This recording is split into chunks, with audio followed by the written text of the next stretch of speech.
Hello, gandang hayop uli sa umaga. Ito po uli si Doc Bernie. Okay, so ang sasagutin natin ngayong umaga ay tungkol dun sa kadalasang comment ng mga pet owners ay mga ibang mga hindi nakakaintindi.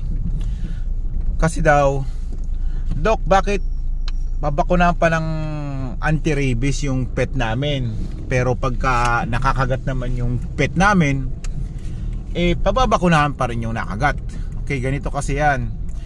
Okay, pagka kasi binakunahan yung pet natin, aso o pusa, ang reason po kasi niyan para hindi maikalat yung sakit na rabies. Anong ibig sabihin nun?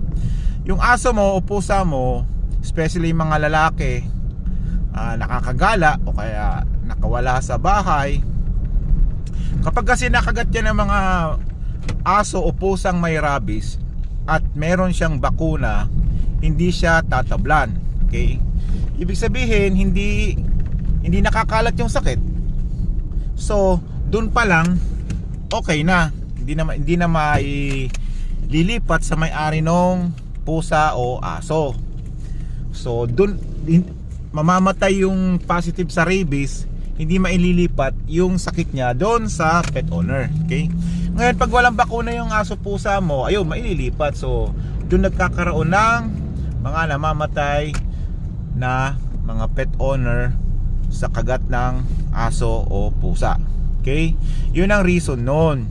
Kaya doon naman sa bakit pa magpapasaksak yung nakagat, kasi kahit man kaming mga nagbabakuna o nagtatrabaho sa city vet, nagpapasaksak pa rin kami ng booster.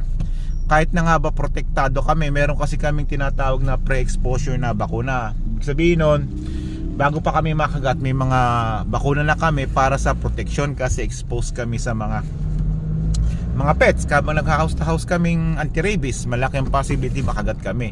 Nagpapasaksak pa rin kami kahit protected kami, nagpapabooster pa rin, kasi kahit sabi natin protektado ka, mahirap pa rin matulog. Yun ang katotohanan nun. Hindi pa rin kami makatulog kahit papano, hanggang sa lalo na pagka yung aso ay bigla siyang naging aggressive, natapat, ay iba pa rin yung maisip mo na binigyan ka ng booster at mas tataas yung protection mo. Okay? So yun, so dapat kahit na nabakuna yung pet natin, pasaksakan pa rin natin yung nakagat ng pet nyo, kahit accidental man o hindi.